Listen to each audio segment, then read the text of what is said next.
Você acredita em reencarnação? Mas será que existem provas sobre a reencarnação? O que a ciência diz sobre isso?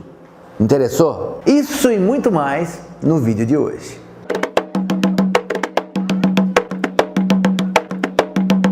Um salve com muita alegria, família Mãe de Boa! Sábado abençoado, maravilhoso!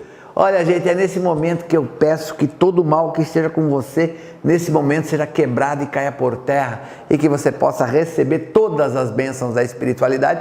Isso aqui é a família Band de Boa, a família que é o melhor da família. Você não faz parte da família, primeira vez por aqui, ou já está assistindo o Band de Boa faz tempo, não está inscrito. Então você não faz parte da família Band de Boa, sinto lhe dizer. Quer fazer parte da família? Clica no vermelho, clica no botão vermelho, inscrever-se e clica no sininho para receber as notificações de novos vídeos. Família Band de Boa, vou pedir com muita gentileza a vocês o like. Deixa o like desde já.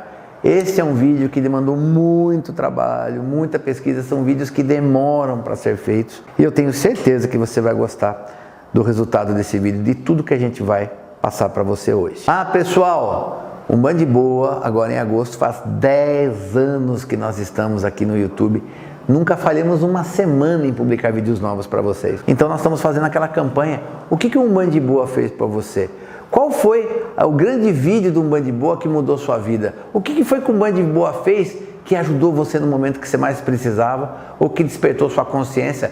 Coloca num vídeo feito por celular mesmo, põe o celular na horizontal, com um áudio bacana, um fundo bacana e manda pra gente um vídeo de até 30 segundos. Manda no nosso Zap Macumba, DDD 15 98119 1061, que a partir de agosto a gente vai começar, ao final dos vídeos de sábado, publicar esses vídeos da família Band de Boa. Gratidão desde já. Não é nada novo. Muitas e muitas religiões acreditam na reencarnação, principalmente os espiritualistas. E nós, umbandistas, também acreditamos em reencarnação. No nosso caso, no caso da Umbanda, acho que o caso mais conhecido, mais famoso, é o caso do próprio fundador da Umbanda, o Caboclo das Sete Encruzilhadas, que no dia 14 de novembro de 1908, em sua primeira manifestação lá na Federação Espírita de Niterói, um vidente olhou para ele e viu que ele tinha restos de vestes de padre.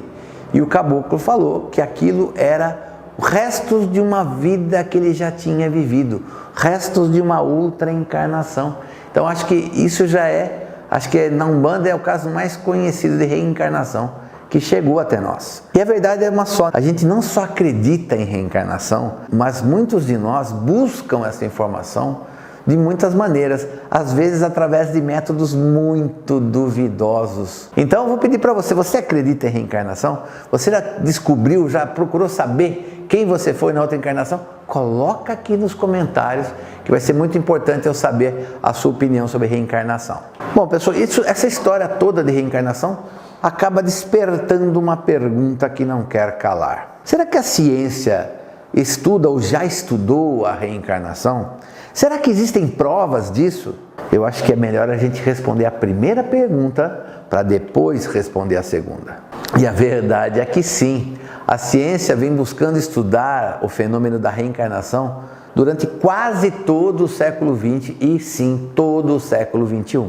São muitas as universidades ao redor do mundo que já se empenharam em estudar esse fenômeno e algumas estão fazendo isso nesse momento. E o que mais suscitou a curiosidade dos estudiosos foram as memórias vívidas de vidas passadas, memórias com muita clareza e com muito detalhe de vidas passadas relatadas por pessoas. Além disso, essas pessoas mostravam fobias, medos, ou mesmo aptidões, habilidades que para aquela pessoa era impossível dela desenvolver aquilo. Detalhes de situações comprovadas, ou seja, os relatos que eram ditos eram passíveis de confirmação, podiam ser confirmados.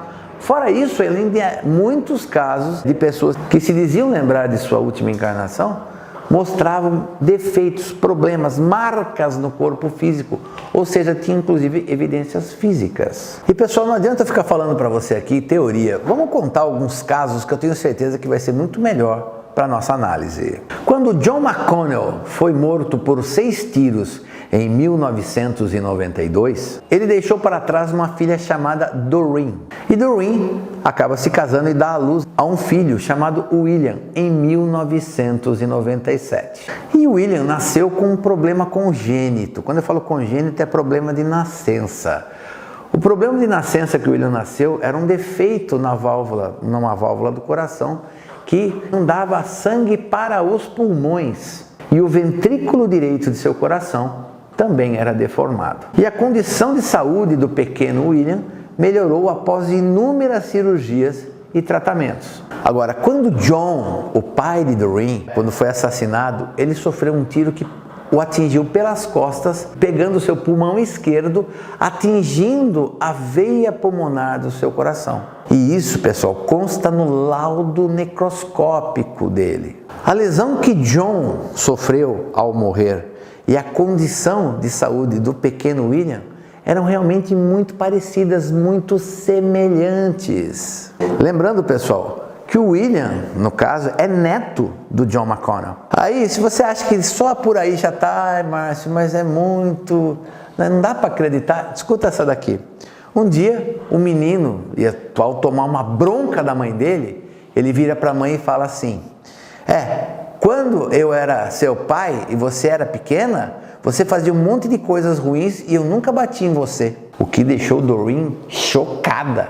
E pessoal, outras declarações semelhantes que indicavam que ele poderia ser o próprio pai de Doreen foram se seguindo. Inclusive, o pequeno William chegou para a mãe, para Doreen, e falou assim que quando ela era menina ela tinha um gato e ele chamava esse gato de Boss. E surpreendentemente, só o John, o pai da Doreen, chamava o gato de Boss, porque o nome do gato na realidade era Boston. Ele era o único que chamava de Boss.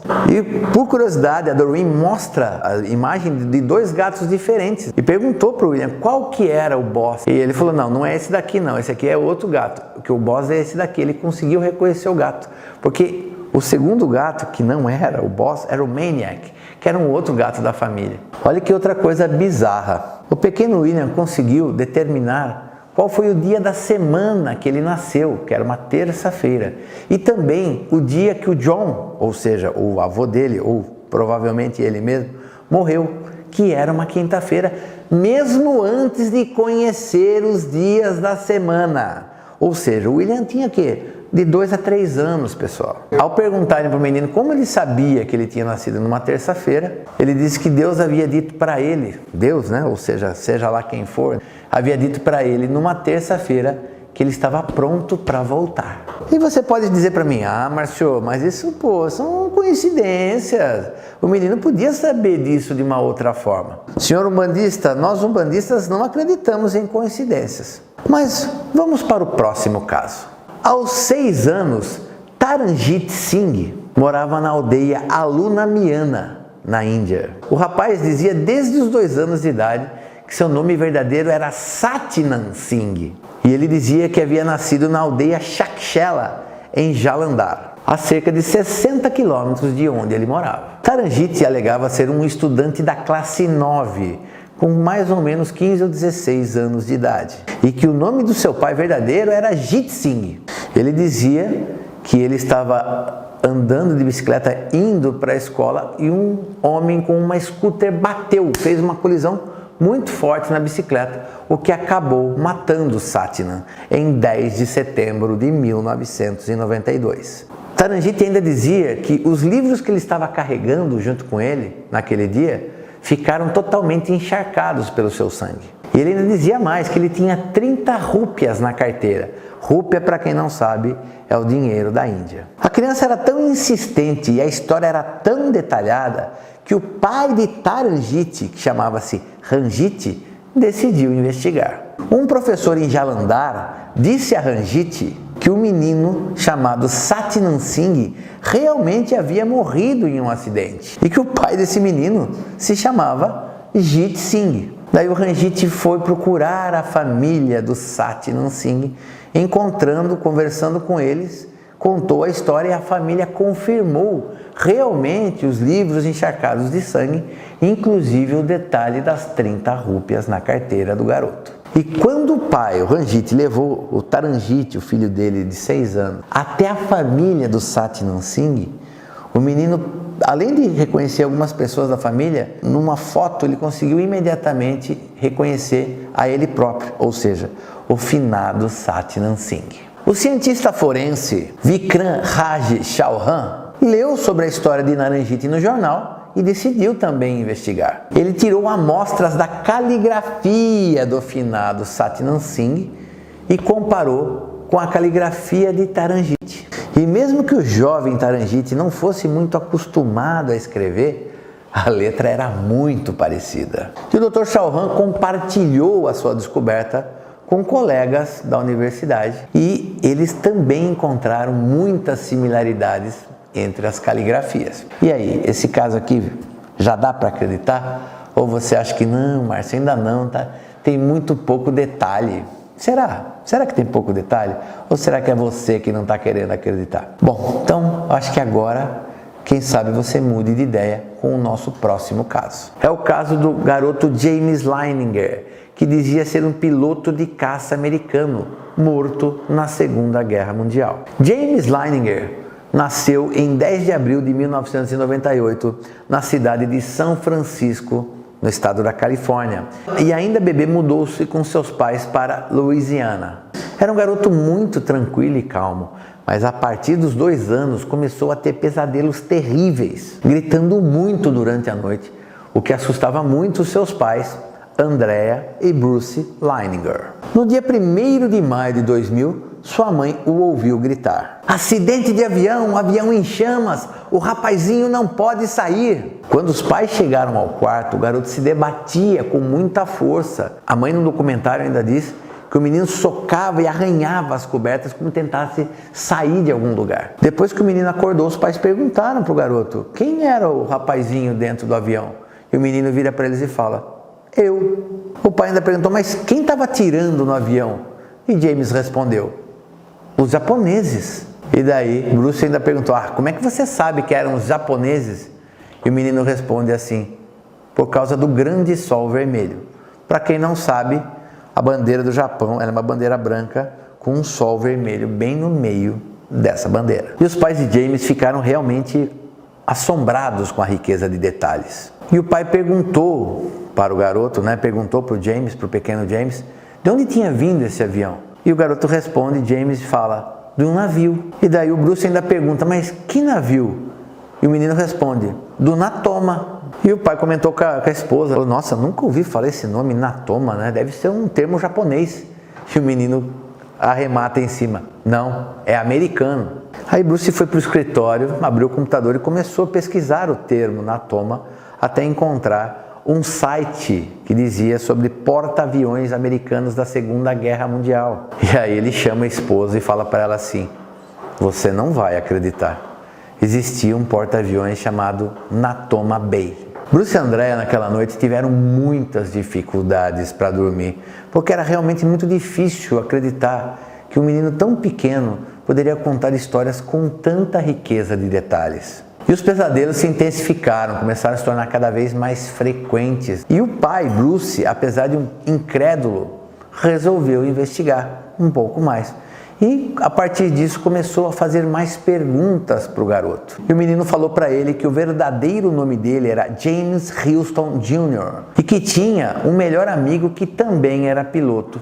Esse melhor amigo chamava-se Jack Larson. E ao mesmo tempo que tudo isso acontecia, o pequeno James começou a demonstrar um interesse muito grande em aviões de brinquedo, principalmente por aviões da Segunda Guerra Mundial. E a mãe, em um documentário, diz que quando colocava o James na cadeira, naquele cadeirão de criança, para alimentação, na hora da refeição, diz que ela colocava ele na cadeira e o menino fazia aquele movimento de como se estivesse colocando fone de ouvido e máscara, que é realmente o que um piloto de caça faz quando entra num avião de caça.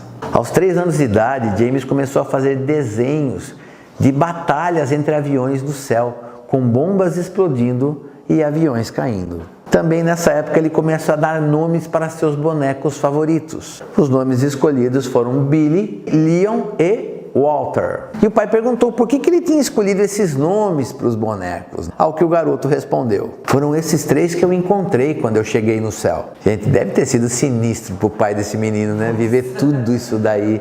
Muito complicado, né? Para quem era incrédulo. Mas vamos continuar a história. E o Bruce, naturalmente, começou a ficar obcecado com essa ideia, com a ideia da história do menino, e procurando descobriu que os veteranos de guerra do porta-aviões Natoma Bay ainda se encontravam em algumas reuniões. E em 2002, Bruce foi participar de uma dessas reuniões para contar a história do seu filho. E lá ele descobriu que 18 pilotos do Natoma Bay haviam morrido em combate. Inclusive um deles chamava-se, adivinha? James Houston Jr. James Houston Jr. havia sido o único piloto a morrer na Batalha de Ojima, que ocorreu em 3 de março de 1945. Billy, Leon e Walter eram os nomes de 3 aviadores que haviam morrido em batalhas anteriores. Ou seja, fazia todo sentido que esses 3 recebessem o James Houston Jr. quando esse chegou no céu. Com relação a Andrea, a mãe do James Leininger, ela encontrou a irmã do James Houston Jr., que era viva e tinha 84 anos. O nome dela era Annie Houston. Ela concordou em falar com o menino, com o pequeno James Leininger, por telefone, e ela ficou realmente impressionada com as coisas que ele falava sobre a vida deles dois, do James Houston e da Annie Houston. Comentou que os dois tinham mais uma irmã chamada Ruth. Falou do problema que o pai tinha com bebida alcoólica, que inclusive causou muitos problemas, inclusive chegou até a ser internado, e falou de um retrato que só ele e Annie possuíam, que era um retrato feito por um artista que tinha sido presente da mãe deles. Annie confirmou todas as coisas. E o tempo passou e os pesadelos do pequeno James começaram a se tornar cada vez menos frequentes, até que pararam por completo. Os pais, diante disso, começaram a acreditar que essa fase tinha acabado. Mas, em 3 de março de 2003, James teve um pesadelo exatamente igual ele tinha há tempos atrás. Curioso dessa história, que esse pesadelo, nessa data, 3 de março, era exatamente o aniversário de morte de James Houston Jr. Depois disso, o garoto nunca mais teve esses pesadelos. Os pais do menino, André e Bruce, publicaram um livro sobre toda essa história do filho deles, e aqui no Brasil ele foi publicado com esse nome, A Volta, a incrível e real história de reencarnação de James Houston Jr. E eu poderia aqui falar por horas sobre casos que eu tive que pesquisar para fazer esse vídeo, inclusive como o caso do James Leininger, que foram estudados pela ciência. E a verdade é que o fenômeno reencarnação não é algo novo, é uma coisa que é aceita pelas religiões orientais há milênios. E vindo aqui para o mundo ocidental, existe uma pesquisa, que não é tão recente, deve ter uns 10 anos mais ou menos, ela diz que 27% dos europeus acreditam em reencarnação, já que no nosso Brasil, 37% da população declarou também acreditar em reencarnação. E se você estiver interessado em mais informações pelo ponto de vista da ciência, sugiro o livro Signs of Reincarnation, do americano James Matlock, que é PhD em antropologia e que estuda há muitos anos sobre a literatura acadêmica desse tema. E essa obra contém mais de 900 referências bibliográficas entre artigos de jornais e livros, até transcrições de entrevistas, todos assuntos ligados às investigações sobre reencarnação. Pessoal, tem uma coisa muito importante, eu procurei o nome desse livro, eu não achei ele em português, mas eu consegui achar os resumos, as resenhas dele. É um livro que me parece muito interessante para quem gosta do assunto. E nesse livro, o autor conclui que, do ponto de vista da ciência, não há razões para rejeitar a ideia da reencarnação. A reencarnação é a única interpretação racionalmente defensável para o conjunto das evidências geradas pela pesquisa. Ufa, bem complicado. Vamos tentar. O que ele quer dizer? ele falou que diante de tudo que a ciência já abordou, não dá para rejeitar a ideia de reencarnação. Não existe uma prova, mas não dá para rejeitar. Ele diz que tudo que já foi coletado, a única coisa que explica isso racionalmente seria realmente que a reencarnação é uma realidade. E na minha modesta opinião, todos esses casos de memórias espontâneas de vidas passadas são permitidos, são autorizados pela espiritualidade superior. Para quê? Para mostrar que reencarnação é uma realidade. E por consequência, mostrando, provando a existência da reencarnação, eles também conseguem confirmar que o espírito realmente é eterno. Galera, se você gostou desse vídeo, gostou desse tema, coloca nos comentários o que você achou do vídeo, coloca a sua pergunta, coloca a sua sugestão de tema para a gente poder fazer mais vídeos desse tipo. É um vídeo que dá muito trabalho, mas que eu gosto muito de fazer para vocês. E é isso que a gente gosta de fazer, ensinar, trazer conhecimento, trazer informação. E estão abertas as matrículas para o curso Umbanda e Boa de Fundamentos para o Sacerdócio. Pessoal, é um curso que só tem uma matrícula por ano. Perdeu agora, é só julho de 2024. Então, entre em contato com o Sombra, desce aqui no primeiro comentário fixo, tem um link que direciona direto para o Sombra, ou você pode entrar em contato com a gente pelo umbandiboa.com.br, também tem link para falar com o Sombra lá, ou pelo DDD 15 981 19 10 61. Galera, se você gostou do vídeo também, não deixa de se inscrever e ativar o sininho, e a gente só agradece. Você sabe o que eu quero? Eu quero que você fique de boa. Salve meu Pai Oxalá, meu Pai, agradeço a voz e ao grande Deus Olorum por nos permitir essa maravilhosa função da reencarnação para nós, espíritos eternos, que é a forma que você nos dá para nos ensinar, para que a gente possa realmente despertar o melhor de nós, que possamos nos lapidar e nos purificar, para que consigamos ser seres humanos melhores, espíritos melhores e mais elevados. Para isso, Pai, eu peço nesse momento que você quebre todo o mal que esteja com essa pessoa e dê a ela a consciência, despertar nela a consciência de tudo que ela sabe, de todos os potenciais que ela carrega de outras encarnações dentro dela, para que ela possa fazer uso dessas ferramentas para ter uma condição de vida melhor, para que ela possa superar desafios, para que ela possa também, Pai, através da sua luz, ter sua mente despertada, para que ela aprenda mais com um despertar de consciência magnífico e que ela possa alcançar tudo que é de melhor nessa vida terrena, com toda a saúde, proteção, paz, luz e prosperidade. A reencarnação é um tema muito incrível. Eu mesmo já fui buscar, uma época da minha vida, quem eu havia sido em vidas passadas. As entidades de Umbanda me ajudaram muito a compreender isso e por isso hoje eu creio que eu seja uma pessoa melhor. Eu espero que você possa viver as mesmas experiências de oportunidades que eu já vivi. Que Oxalá abençoe a todos. Até a próxima.